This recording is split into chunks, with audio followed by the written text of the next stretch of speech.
españoles. Franco ha muerto. Precipitaron tras la muerte de Franco en noviembre de 1975. Juan Carlos se convirtió en rey. Juráis por Dios y sobre los santos evangelios cumplir y hacer cumplir las leyes fundamentales del reino y guardar lealtad a los principios que informan el movimiento nacional. Juro por Dios y sobre los santos evangelios cumplir y hacer cumplir las leyes fundamentales del reino y guardar lealtad a los principios que informan el movimiento nacional. Si así lo hiciereis, que Dios os lo premie, y si no, que os lo demande.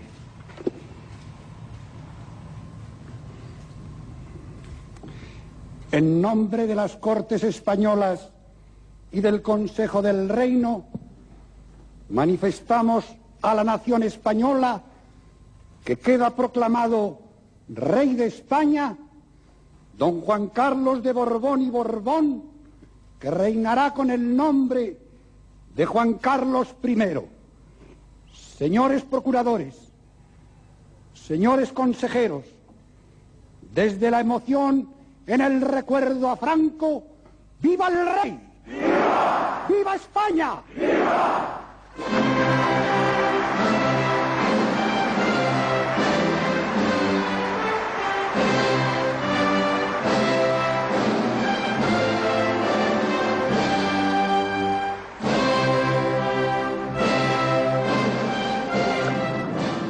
Y Arias Navarro fue sustituido por Adolfo Suárez. 5 de julio, lunes. Adolfo Suárez se dispone a jurar su cargo de presidente del gobierno ante el rey.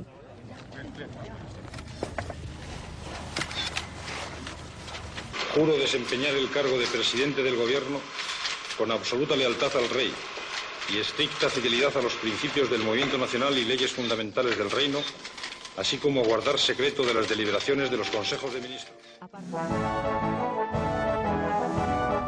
Asistió a los presos políticos, legalizó el Partido Comunista y escarceló a los terroristas, dando comienzo a un periodo de transición. Se entablaron relaciones con la URSS mientras se celebraron elecciones que ganó la UCD. Un año después se aprobó la Constitución.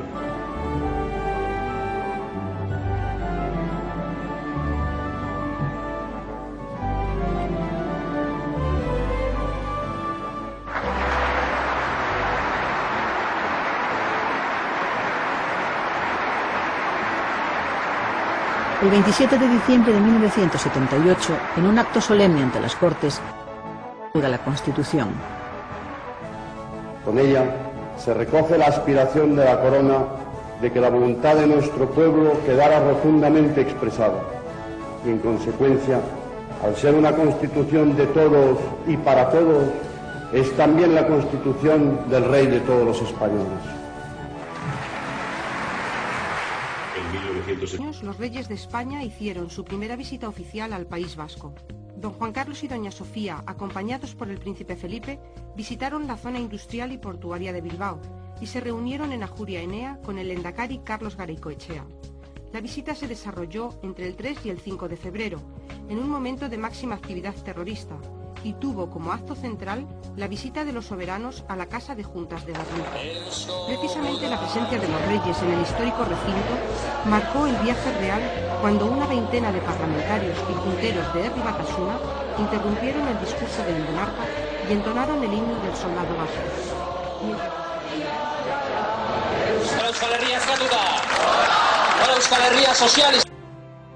Y si a esto añadimos la inseguridad ciudadana, el abandono pastoral, la provocación de los nuevos rojos, los enfrentamientos, las huelgas y las manifestaciones,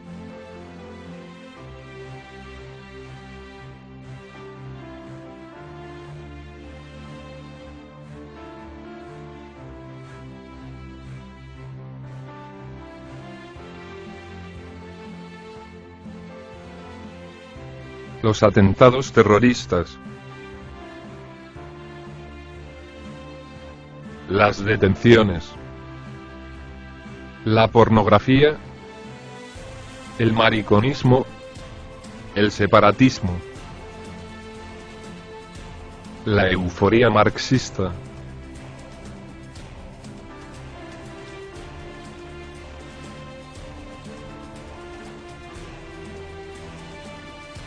Suárez volvió a ganar las elecciones. Electoral, pero dimitió 2 años después. Mi marcha es más beneficiosa para España que mi permanencia en la presidencia. Y yo no quiero que el sistema democrático de convivencia sea una vez más un paréntesis en la historia de España.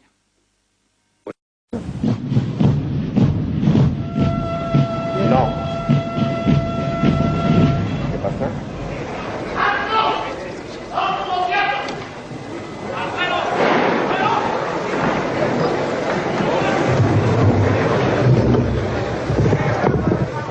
¡Quieto todo el mundo!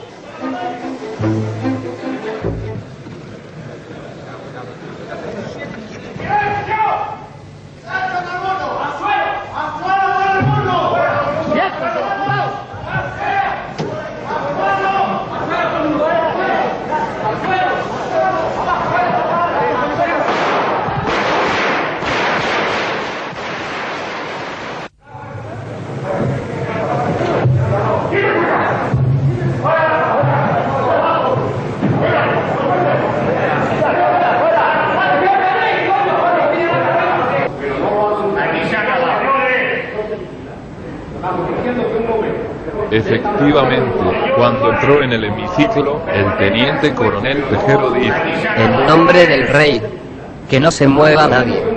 Como lo corrobora el secretario del rey. Hablé con Tejero, no me hizo demasiado caso, le dije quién era y dijo: yo no obedezco más órdenes que las del capitán general de Valencia, el general Mirán del Bosch, y por lo tanto pues no me hizo caso, pero yo le dije: pero es que has entrado en nombre del rey. ¿Por qué en nombre del rey?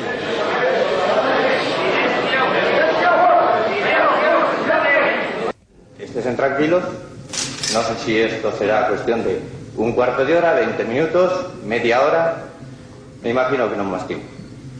Y la autoridad que hay competente, militar por supuesto, será la que determine qué es lo que va a ocurrir.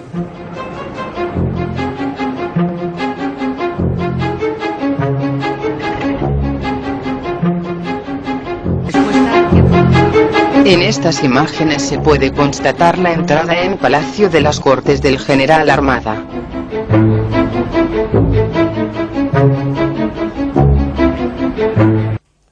Él negó todo desde un principio, que no había intervenido absolutamente nada, que su intervención había empezado en el Estado Mayor del Ejército, cuando se ofreció a ir al Congreso y hablar con los diputados.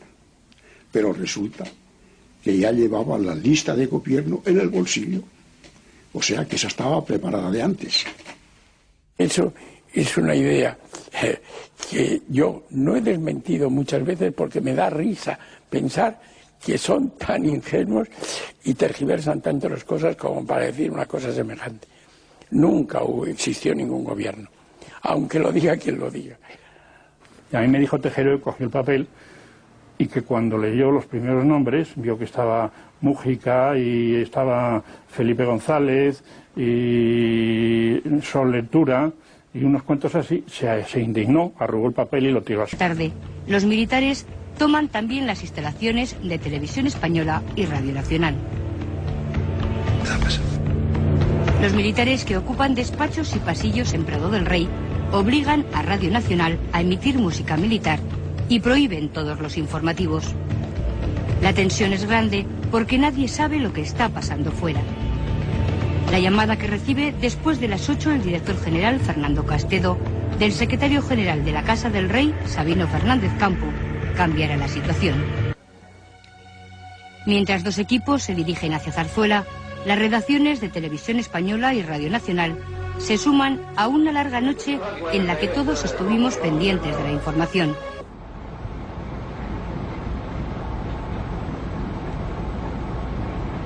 En las inmediaciones del Congreso y del Hotel Palace, donde se había establecido un centro de mando. Las imágenes de la toma del Congreso seguían sin emitirse por temor a que pudieran suponer un riesgo para los diputados y el gobierno que seguían secuestrados. Radio Nacional mantenía una línea abierta con la cámara, pero también los equipos de televisión española que habían acudido a Zarzuela llevaban más de una hora esperando. Eran casi las 12 de la noche y el retraso en emitirse el mensaje del rey contribuía a aumentar las especulaciones. Un comunicado del Ministerio del Interior informaba de la constitución de un gobierno provisional con los subsecretarios de todos los ministerios, presidido por Francisco Laina, director de la Seguridad del Estado, para asegurar la gobernación del Estado y en estrecho contacto con la Junta de Jefes de Estado Mayor. Entre tanto, de suplantar en el mando de la división acorazada Brunete al general Juste, jefe de la misma, abortándose así la pretensión de ocupar los puntos estratégicos de la capital.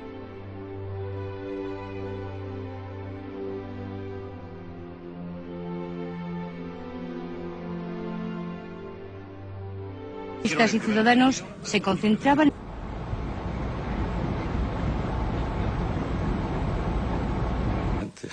Pedro, tú cuando me haces así, sí, es que yo... La corona, símbolo de la permanencia y unidad de la patria, no puede tolerar en forma alguna acciones o actitudes de personas que pretendan interrumpir por la fuerza el proceso democrático que la Constitución votada por el pueblo español determinó en su día a través de referéndum. El mensaje del rey, emitido varias veces a lo largo de la noche, despejaba cualquier duda y tranquiliza al país. Tras escucharlo, Milán del Bosch retira los tanques de las calles de Valencia, pero la noche sería aún muy larga.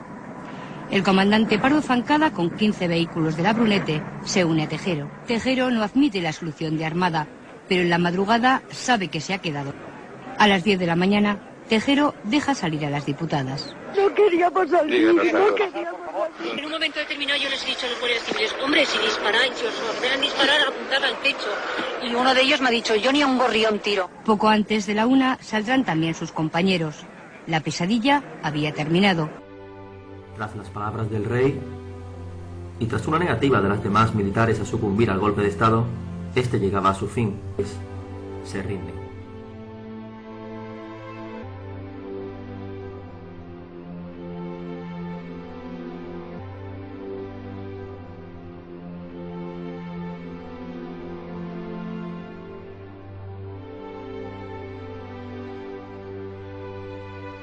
La imagen, despidiéndose de sus hombres, quedó también grabada.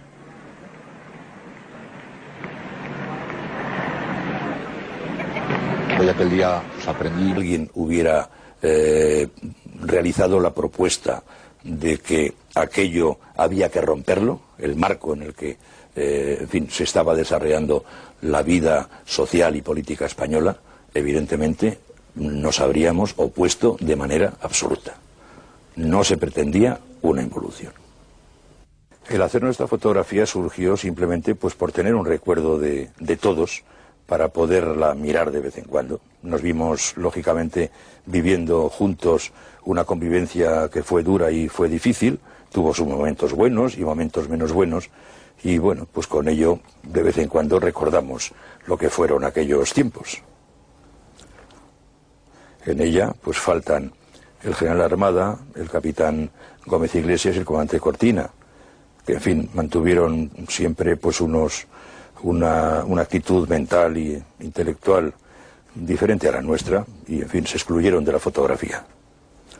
Algunos de ellos pues hoy día están ya fallecidos. Es el caso del teniente general Milás del Bosch, del entonces teniente coronel Mas, del capitán de navío Menéndez, del coronel Martínez Inglés, del teniente de la Guardia Civil Nieto. Se aprovechó el juicio para dar un palo al ejército, escarmentarlo y que nadie se atreviera a volver a chistar. Pero no se hizo ninguna investigación. El propio Calvo Sotelo en unas declaraciones decía que cuando el juez le propuso que se procesara, eran 33 creo, que le dijo que muy bien, que en 33 se pare la investigación, que a esto se les aplique toda la dureza de la ley. Y lo dice el señor que era presidente de gobierno. ¿Cómo? Que se pare y que se aplique la ley con dureza a estos. ¿Y los otros qué? O sea que lo restringieron. ¿Por qué? Pues porque debía haber mucha más gente de la que nos dicen. Armada, claro que sabía que yo había estado en Cabrera, aunque él no había estado. No me procesaron sencillamente porque ellos, el general Milans y demás, no me delataron. Y voy a decir otra cosa. Y en pleno consejo, no fue consejo de guerra, porque aquello fue un juicio, no es igual que un consejo de guerra, vamos, que era el Consejo Supremo de Justicia Militar en pleno convertido en sala de justicia. Fue un día, estando allí, Armada me llamó en una parte y me dice: Alvarado, se dice que tú estuviste en la reunión de Cabrera.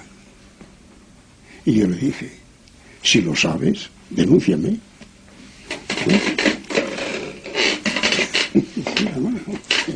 No recuerdo ni por un momento haberle dicho que me haya dicho que me le denunciase.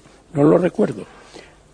Si fue así, lo admito, pero no lo recuerdo. Don Jesús, bienvenido a Periodista Digital. ¿Qué tal, Miguel? El placer es para mí. Muy bien, gracias por estar aquí. Y bueno, uno se pregunta si todavía pende sobre el rey esa sombra de sospecha en torno a su implicación o a su actuación en el 23 de febrero del 81. Bueno, más que una sospecha, lo que prende, por utilizar el término, es una constatación. Que el 23 de febrero no pudo hacerse más que con la presencia del rey. Todo en el 23 de febrero se hace en torno al rey y todo gira en torno al rey. Pero el fracaso objetivo, es decir, el hecho de que el teniente coronel Tejero impida al general Armada entrar en el hemiciclo para hacer su propuesta de gobierno de concentración, que ese era el objetivo de la operación especial de corrección del sistema, es lo que hace que después cada uno se desprenda de gangas y no tenga reconocimiento alguno el fracaso de una operación. Precisamente por eso, por el fracaso de la operación. La operación es una operación de corrección del sistema. Entonces, esto es importante, Miguel, que lo tengamos en claro, porque hasta ahora estamos manejando una serie de elementos relacionados con el golpismo, con la involución, con la presión de los militares. Todas estas cosas nos han dado una especie de visión en retrospectiva. Han pasado 30 años, pero que había una alocada carrera en pelo por parte de multitud de sectores militares que lo que querían era dar un golpe de Estado en el tiempo de la transición. Bueno, todo esto se deshace con el tiempo y con el testimonio oral y con la investigación histórica. En absoluto, nada de eso se corresponde con la realidad.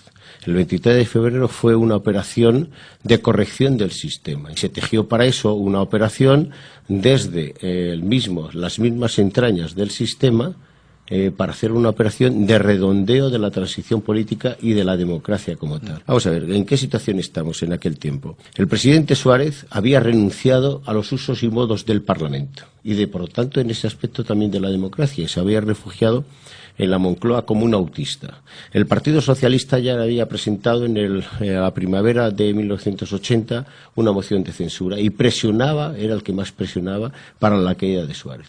El rey, que se había ya deslindado de aquellas sinergias de unidad y de identidad común con Suárez, decía que le ayudaran todos para precipitar la caída de Suárez, la dimisión de Suárez, la destrucción política de Suárez. Todas las instituciones, la patronal COE, la jerarquía eclesiástica, es decir, todo el mundo quería la caída de Suárez. ¿Qué es lo que se quería corregir ahí?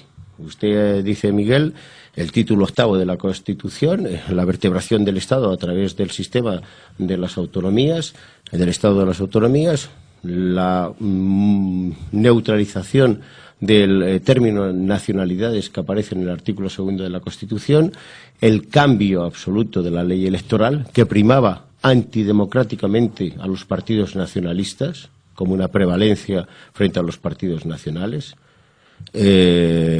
atajar el terrorismo, que era brutal en aquellos años, corregir, desde luego, todos los procesos que teníamos con muchos problemas en el sector financiero, del paro, el sector laboral, en fin, todos estos problemas que había. Todo eso era lo que conlleva a un punto de determinación que surge de los partidos políticos. De lo que expone en su libro, que ese gobierno que el general Armada iba a entrar en el hemiciclo para ese gobierno de concentración nacional, afirma que el presidente sería el propio Armada Y sorprende el nombre de Felipe González como vicepresidente de ese futurible gobierno, cuando todos tenemos entendido que Felipe González fue uno de los políticos que incluso llegó a temer por su vida la noche del 23F.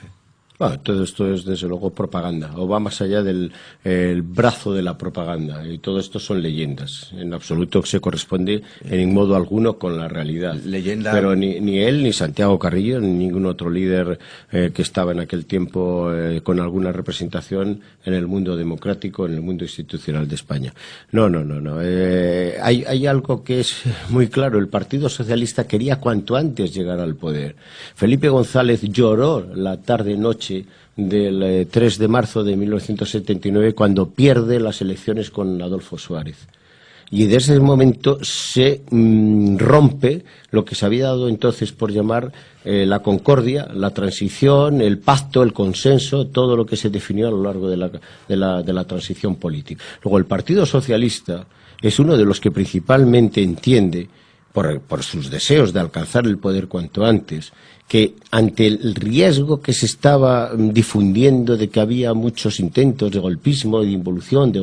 ¿Es consciente de que a 30 años después a muchos nos puede sorprender que, naturalmente, digamos, ahora resulta que es el PSOE el que más presionaba para el golpe de Estado y que Felipe González iba a ser el vicepresidente del gobierno? Yo no digo que para el golpe de Estado, yo digo para la corrección del sistema, para la caída de Suárez, y para eso se busca el consenso de los líderes políticos.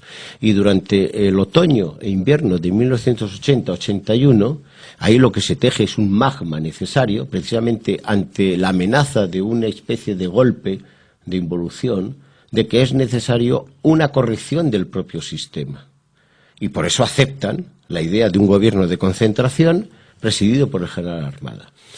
Los líderes del Partido Socialista, Felipe González, Gregorio Pérez Barba, Enrique Mújica, en el otoño del 80 se reúnen con el entonces secretario general de la Casa del Rey, el general Sabino Fernández Campo, y le plantean y le dicen lo siguiente: general, nos transmítele por favor al rey, a su majestad el rey, que nosotros hemos aceptado la fórmula de un gobierno de concentración nacional presidido por un general. Ese general que nosotros hemos aceptado es el general Alfonso Armada Comín. ¿Y por qué lo hacen una moción de censura? Porque cuando se podía haber planteado, de hecho estaba en marcha, una segunda moción de censura, pero eso es precisamente lo que precipita la dimisión de Suárez. Es decir, Suárez no hubiera dimitido jamás hubiese dimitido. En aquel tiempo se pensó que una operación que habían ideado y creado unos oficiales de Estado Mayor del Servicio de Inteligencia y que habían bautizado como Operación de Gol, en 1978, 2 años y pico antes del 23 de febrero del 81, habían ya establecido y habían dejado ahí escrito que si la situación en España derivaba por unos caminos peligrosos para la estabilidad del propio sistema democrático, se debería hacer mediante una corrección del propio sistema. Esto lo habían establecido ellos, yo no me lo invento. Entonces aquí establecieron una operación en 2 fases, con compartimentos estancos. La primera de ellas es decir, aquí necesitamos un elemento que viole la legalidad constitucional. Eso se le dio el nombre técnico de un SAN, supuesto anticonstitucional máximo. Ese es el elemento de Tejero, que tenía los perfiles y la imagen e idea de ser un personaje de involución. Y lo inventan los propios agentes y la propia miembros del Servicio de Inteligencia que quieren desarrollar la operación. Tejero no actúa de una forma autónoma, aunque él pretendía y era partidario de dar cualquier tipo de golpe de mano o de operación. Pero a Tejero en ese aspecto se le utiliza, se le canaliza, se le pone a una autopista en dirección hacia el Congreso, se le dan instrucciones, es decir, usted tiene que tomar el Congreso y espera instrucciones en el Congreso. Y eso Tejero es lo que hace. Y por eso Tejero recibe apoyo logístico, apoyo de agentes, apoyo de medios. Se le ponen los guardias civiles. Tejero no tenía mando ninguno. Y suma una cantidad de fuerza heterogénea. ¿Pero qué pintaban en aquella operación unos oficiales que eran del subsector de tráfico? Otros que estaban haciendo un curso de ascenso. O de guardias civiles, de policías de tráfico, de los que van con la moto. Esos son los que entran en el Congreso. No es una fuerza, un cuerpo unificado. Y la segunda fase de la operación es la que después se llevó a cabo y fracasó hasta cierto momento, que es cuando el general Armada, estaba previsto así, llegaría al Congreso para postularse ante los líderes de los partidos políticos y de los diputados con esa propuesta que ya había sido consensuada y bendecida meses atrás por parte de todos los líderes políticos, que era el gobierno de concentración nacional. Todos los diputados hubieran votado esa operación, en la que Felipe González era vicepresidente de ese gobierno. Caray. Con varios miembros después de la izquierda. Estaba Gregorio Pérez Barba, Javier Solana, Enrique Mújica, dos miembros del Partido Comunista, como era Jordi Soletura y Ramón Tamames, y otros miembros de la derecha, o algunos liberales y algunos independientes, ¿verdad? Bueno, esa operación, claro, cuando el teniente coronel Tejero, al quien no le han explicado todo el desarrollo de la operación, se entera, porque obliga al general Armada, que es su gravísimo error, porque un oficial superior, un general, no puede negociar o no puede plantear a un oficial de rango menor qué es lo que va a él a hacer. Armada debería de haberse impuesto al teniente coronel Tejero, de haber dicho: usted ha cumplido con su misión, apártese de aquí, y lo demás es operación y misión mía. Pero cuando Tejero ve esa lista de gobierno, es cuando piensa que él ha sido un elemento utilizado, engañado, y es cuando él no acepta para nada eso. Ni lo acepta con Armada, ni lo acepta cuando el general Milans le llama por teléfono y le dice: usted, mi Tejero, haga caso de lo que le está pidiendo y diciendo el general Armada. Y él se niega. Y al bloquearse, el rey, que está esperando que eso se resuelva, cuando se entera por el propio Armada: señor, he fracasado, Tejero se ha vuelto loco, es irreductible, no me ha permitido entrar, es cuando el rey entonces le dice a su secretario, a Sabino, que se ponga en marcha, que se emita el mensaje que he dejado grabado en televisión, ponme con Milans. Es cuando le llama la primera vez, la primera conversación que tiene con el teniente general Milans, capitán general de la 3ª Región Militar, que estaba sosteniendo con su bando a Tejero en el Congreso, y con la salida de tropas en la Capitanía de Valencia, es cuando le dice: Milans, levanta, Jaime, levanta el bando, suspende el bando que has dictado, y que las unidades militares regresen a los cuarteles. Y Milans le dice: a sus órdenes, señor. Y se acabó. Y se acabó. ¿Era legítimo? Incluso, hombre, vamos a ver, el retorcimiento con el que se hace, no, pero usted ni yo lo hubiéramos conocido. Es que usted y yo jamás nos hubiésemos enterado que la figura de Tejero hubiera tenido una vinculación con el general Armada. Pero si hubiera salido bien, jamás habríamos visto a un guardia civil entrar con una pistola en el Congreso, claro, pegar 4 tiros y dar un golpe de Estado. Pero no dar un golpe de Estado, es que sigue estableciendo la misma línea de continuidad entre el teniente coronel Tejero y el general Armada. Es que no es así. Es que ese es el matiz principal. ¿Usan a Tejero? No, Miguel. A nosotros nos ha quedado la imagen de identidad, y después de un juicio, de la identidad de Armada en la operación de Tejero. Y que Tejero habla de que habló con el general Armada y que también había hablado con Milans.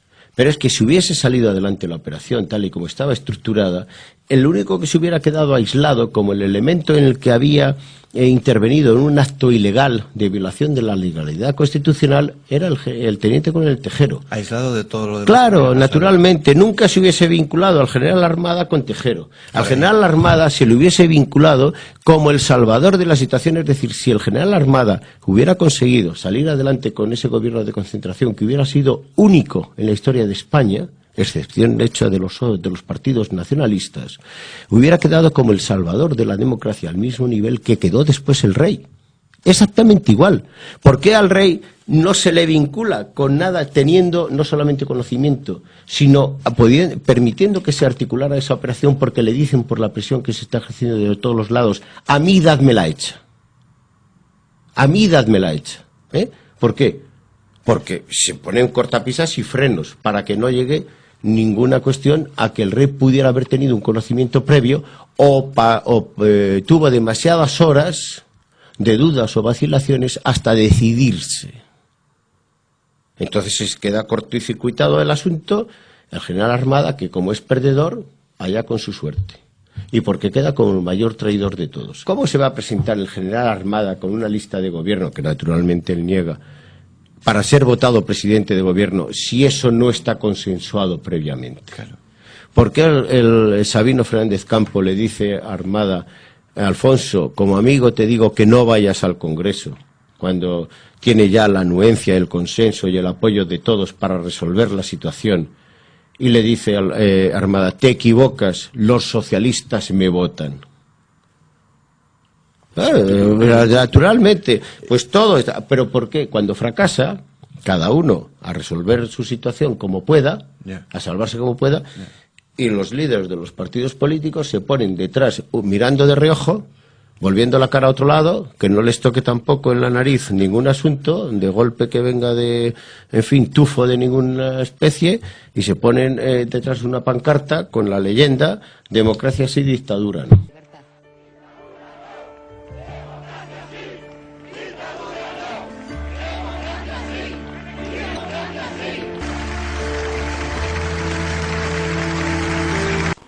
Juro por mi conciencia y honor cumplir fielmente las obligaciones del cargo de presidente del gobierno. El nuevo presidente de gobierno, Leopoldo Calvo Sotelo, jura su cargo en un momento político extraordinariamente. El ingreso de España en la OTAN es otro de los objetivos declarados del gobierno de Calvo Sotelo. Los partidos de izquierda que se oponen radicalmente a la oración convocan protestas multitudinarias.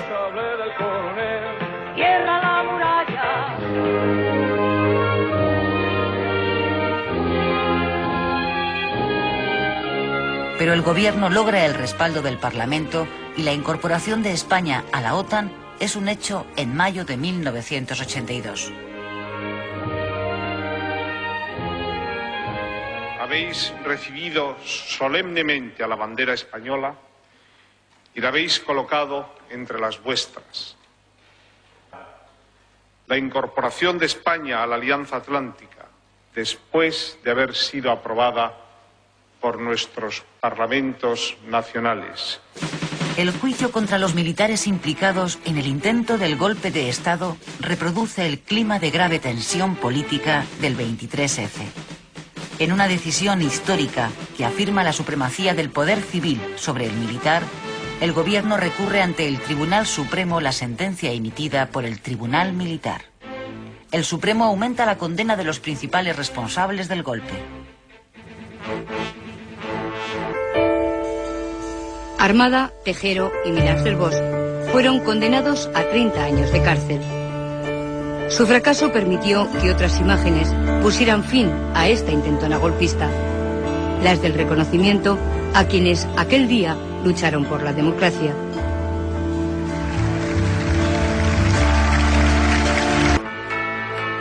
El proyecto de ley de divorcio que el gobierno de Calvo Sotelo lleva al Congreso provoca grandes protestas callejeras de los sectores más conservadores del país e intensas presiones por parte de la Iglesia Católica. La ley del divorcio se aprueba finalmente con los votos de la oposición, pero ahonda de manera irreversible la profunda división que ya existe en el seno de UCD.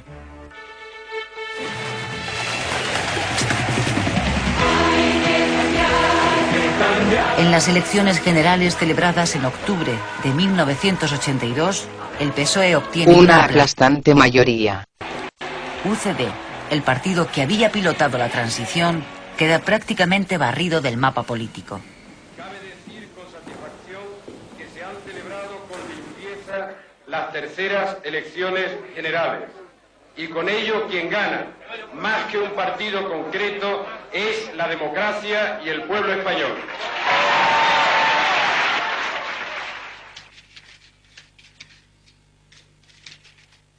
Prometo por mi conciencia y honor cumplir fielmente las obligaciones del cargo de presidente del Gobierno con lealtad al Rey. 2 de diciembre de 1982.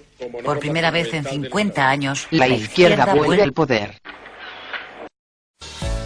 Ha sido aprobado el nuevo Real Decreto que regula la práctica de las interrupciones del embarazo en España. Ninguna mujer va a sufrir o va a tener que afrontar consecuencias penales por el hecho de haber abortado. Esta ley, calificada de pacata por los más progresistas y de inmoral por una parte de los médicos y algunos sectores sociales, autorizaba la interrupción del embarazo en 3 supuestos: riesgo para la salud física o psíquica de la madre, violación y malformaciones en el feto.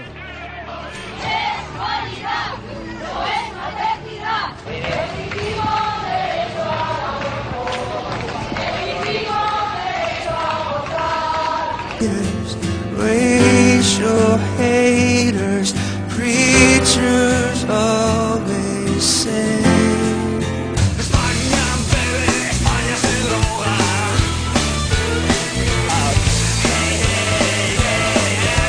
Se droga. Mi querida España, esta España mía, esta España nuestra.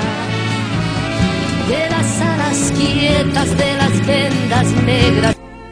La corrupción en España es muy grave y de gran magnitud. El fiscal general del Estado reconoce que hay 730 causas abiertas contra políticos por corrupción.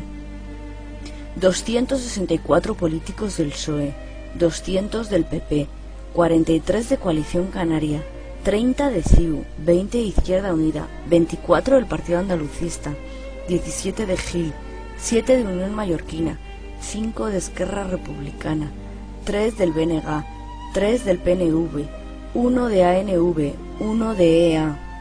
Corrupción es enriquecerse con la política.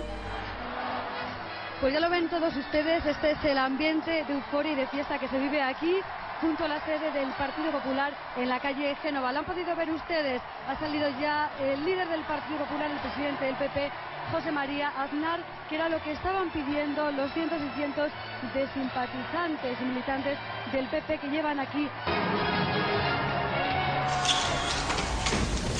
Juro cumplir fielmente las obligaciones del cargo de presidente del Gobierno con lealtad al Rey y guardar y hacer guardar la Constitución como norma fundamental del Estado, así como mantener el secreto de las deliberaciones del Consejo de Ministros.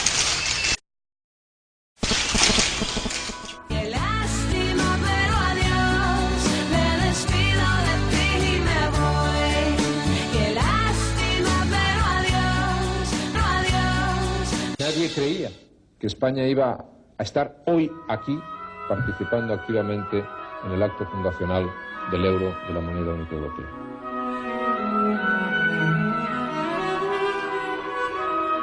Hola, buenas tardes. La moneda que compartimos 300 millones de europeos está ya en circulación. 12 países han iniciado la transición para despedir a sus monedas nacionales y utilizar...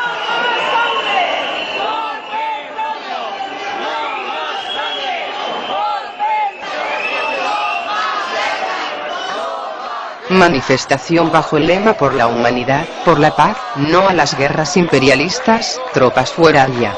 Las guerras y ocupaciones continúan, las protestas también, volveremos a decir tantas veces como haga falta no a la guerra. Cientos de personas recorrieron el pasado 5 de abril las calles en consonancia con la campaña internacional desarrollada contra la guerra de Irak. Las elecciones generales ya tienen fecha. Votaremos el 14 de marzo para renovar el Congreso y el Senado. Muy buenas noches, son las 12 en punto y en estos momentos inicia la campaña electoral para las elecciones generales del 14 de marzo. Durante los próximos 15 días, las formaciones políticas pedirán el voto a los electores que deberán decidir la configuración del Parlamento español en la próxima legislatura. Queridos amigos, nos presentamos con la ilusión y con la energía de quien emprende una nueva etapa, pero también con la experiencia y con los conocimientos de quienes hemos tenido la responsabilidad de gobernar este país durante los últimos 8 años. Contamos con la credibilidad que otorgan 8 años de progreso y bienestar. Hoy trabajan en España más personas que nunca. Los españoles pagamos menos impuestos y las pensiones están aseguradas. Nuestra economía está entre las primeras del mundo y cada vez estamos más cerca del nivel de los países más ricos de Europa. Por ello, os pido el voto para el Partido Popular, ahora que ha comenzado la campaña electoral. Muchas gracias. Muchas gracias.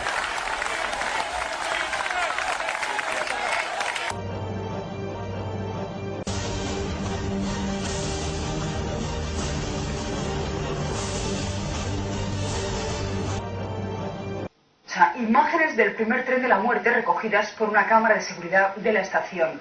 No se ve la primera explosión, pero sí la segunda y la tercera. Se producen cuando muchos de los pasajeros aturdidos salen de los vagones y están en el arcén, a punto de coger. Son las imágenes de algunas de las 210 cámaras de la estación de Atocha. 7 horas 38 minutos del fatídico 11 de marzo. Las cámaras del andén 2 graban la primera explosión de las 3 mochilas bomba que los terroristas dejaron en el tren 21.431. Cada una de ellas estaba cargada con entre 8 y 10 kilos de explosivos.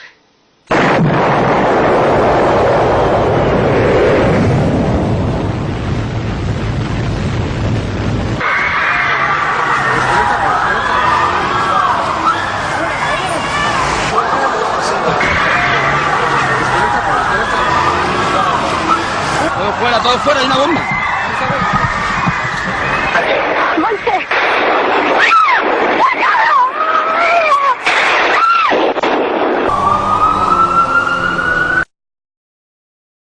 No podíamos salir, cuando yo me bajé había muchos muertos, muchos heridos.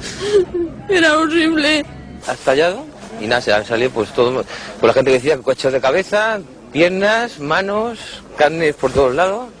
Impresionante. Las imágenes han sido, por mucho que se ponga en la tele, no va a ser nada con lo que, vamos, con lo que se ha vivido allí. Las prioridades en este momento es la atención a las víctimas. Hay decenas de muertos y de heridos en las varias explosiones.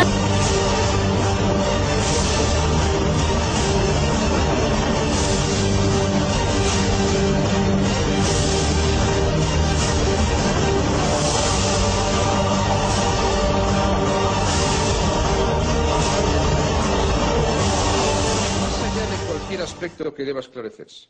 Y más allá de cualquier especulación, interesada o no, ninguna sociedad democrática puede admitir que hay terrorismos de distintos géneros o calificaciones morales, que hay terrorismos explicables e inexplicables.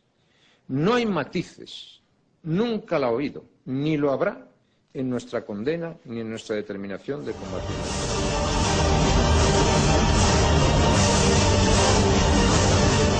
Al Gobierno y a las fuerzas políticas para decirles que este es más que nunca el momento de la unidad democrática frente al terrorismo. Los terroristas tienen que saber que sus crímenes son tan atroces como inútiles. Tienen que saber que cualquier gobierno les dará la misma respuesta y los perseguirá hasta que respondan de sus atroces delitos.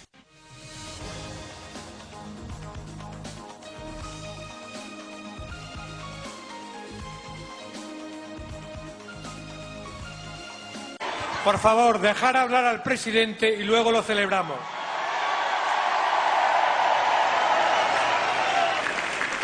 Amigas y amigos, la jornada electoral de hoy, que es un motivo de alegría para todos. Gracias a todos los ciudadanos que han participado y gracias de corazón a los ciudadanos que con su voto han dado una victoria clara al Partido Socialista.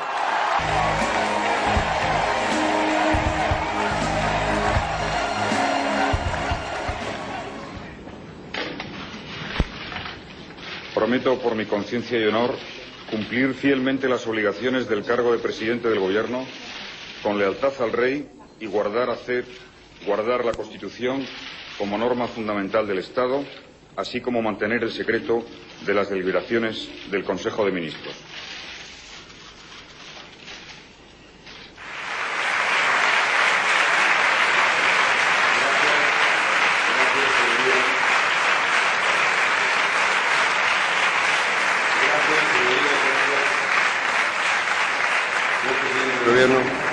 Gracias, señor presidente.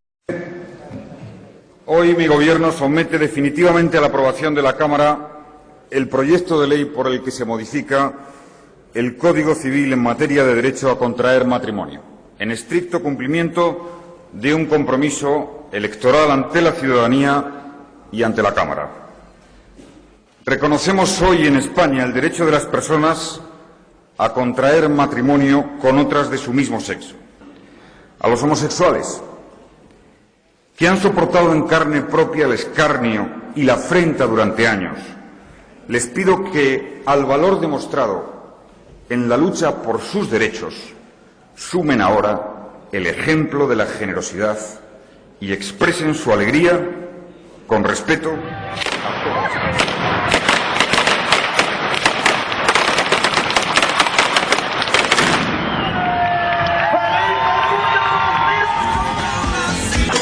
Sábado, día grande para el orgullo gay. Nos encontramos en la madrileña Puerta de Alcalá. Vemos a los políticos en primera fila y aquí comienza la gran manifestación del orgullo gay. Seré tu amante bandido, bandido, corazón, corazón malherido. Seré tu amante cautivo, cautivo. Seré yo seré. ¡Que viva los maricones!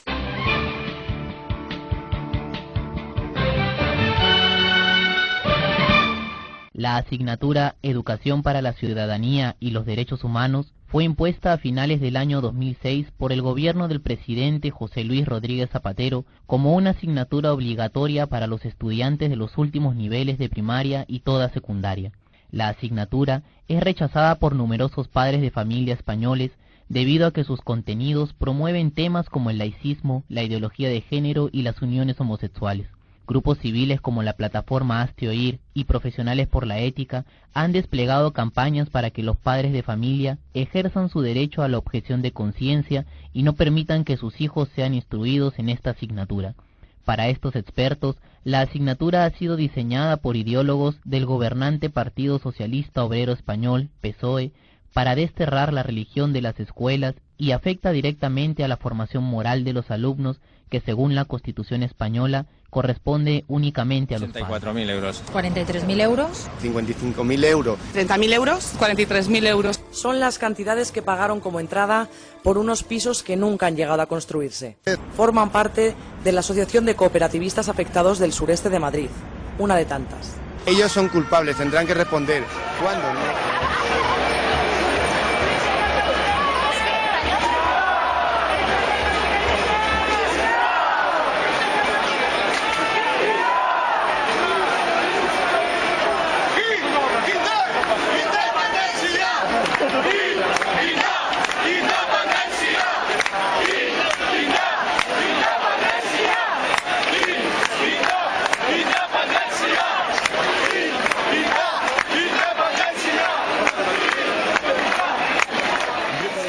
Se ha irrumpido en la manifestación independentista de Barcelona que se celebra con motivo de la Diada y ha quemado una bandera española.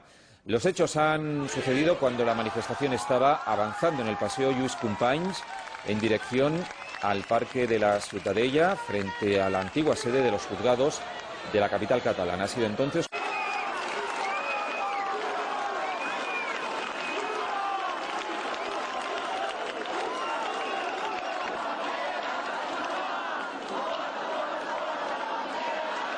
Estatuto de Cataluña, el tercero en la historia de la comunidad catalana. Catalanes aprobó el texto en un referéndum que contó con el apoyo del 73% de los votos. El divorcio exprés ayuda a que la gente que no quiere convivir y que entra en un proceso de divorcio que le acarrea dolor y dificultades en la convivencia, con graves repercusiones a esa convivencia y a los hijos, aquello sí lo que hace es facilitar la vida de las familias. O sea que no. Es curioso que esto lo diga una persona del sistema. Por eso nos llevan a donde nos llevan, al paro.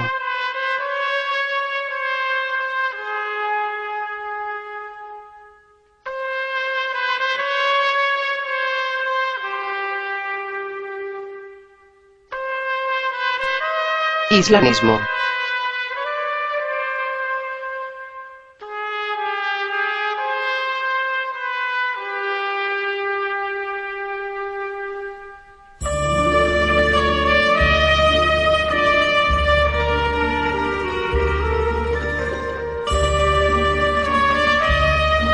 Inmigración masiva.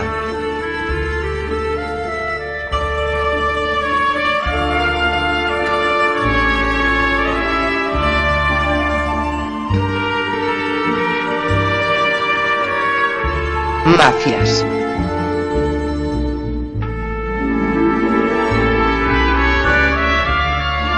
Independentismo.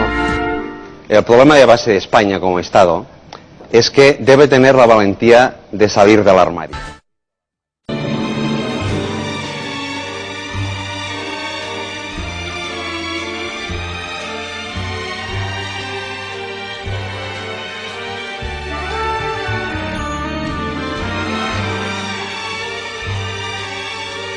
Corrupción política y moral en España. La corrupción en España es muy grave y de gran magnitud. No hay casos puntuales de 4 golfos que quieren enriquecerse. Nos encontramos ante un verdadero cáncer de nuestro sistema político, que sobrevive gracias a la corrupción. La corrupción llamada ilegal es la que más nos suena, pero existe la corrupción amparada por la ley, que no es menos corrupción que la otra. Con una situación de paro que supera los 5 millones, de más de 8 millones de personas bajo el umbral de la pobreza, con millones de pensionistas y trabajadores cobrando menos del ridículo salario mínimo establecido por ley, 624 euros al mes. ¿No es corrupción que un diputado cobre más de 6.000 euros al mes?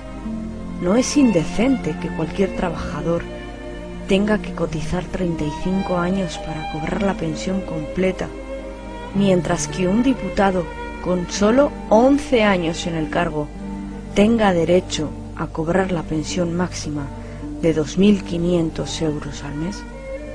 No es corrupción y debiera ser delito que los parlamentarios legislen para ellos condiciones laborales y económicas distintas que aquellas que aprueban para el resto de ciudadanos a los que dicen representar. La pérdida progresiva del sentido moral nos ha ido llevando a esta situación. Si desterramos de nuestras conciencias que la política es servicio y sacrificio por el bien común y que no hay derecho a tener privilegios por estar en política, nos encontramos con la triste realidad de una sociedad que no exige responsabilidades políticas por la corrupción. Una sociedad que no lucha contra la corrupción política de sus gobernantes acepta cualquier humillación y abuso. Rodríguez Zapatero mintió a la sociedad en la pasada campaña electoral, prometiendo el pleno empleo, aunque ahora lo niegue de forma cobarde. El trabajo llegue a todos los españoles consiguiendo el pleno empleo. Desde entonces, lo que ha ocurrido es justamente lo contrario. Más de 5 millones de personas en el paro, y sigue aumentando. Crecimiento de la economía sumergida, que ronda ya el 30% de la actividad económica y de la explotación laboral, sobre todo de jóvenes e inmigrantes.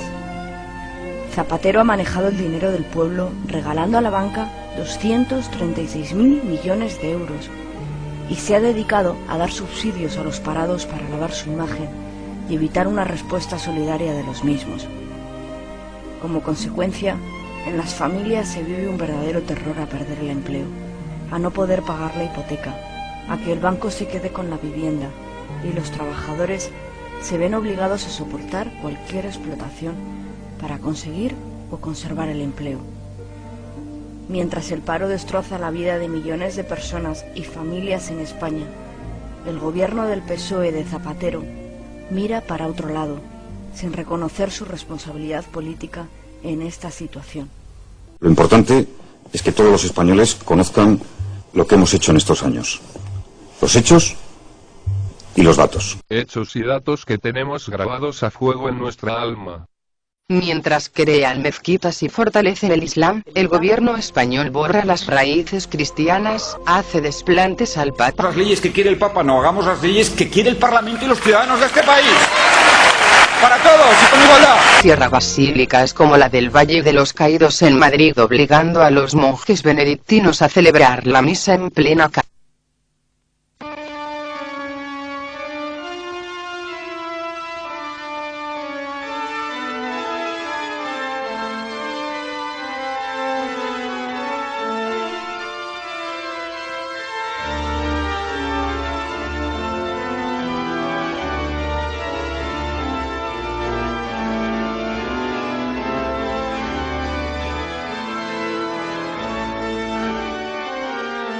El debate sobre el Valle de los Caídos es ficticio y la comisión de supuestos expertos una farsa tan grande como los supuestos expertos que asesoraron, recuerdan, en la ley Aído. Franco está enterrado en el Valle de los Caídos no porque él lo pidiera, sino porque así lo quiso el rey don Juan Carlos, tal y como demuestran los documentos históricos, un monarca que ahora mantiene silencio ante la polémica creada.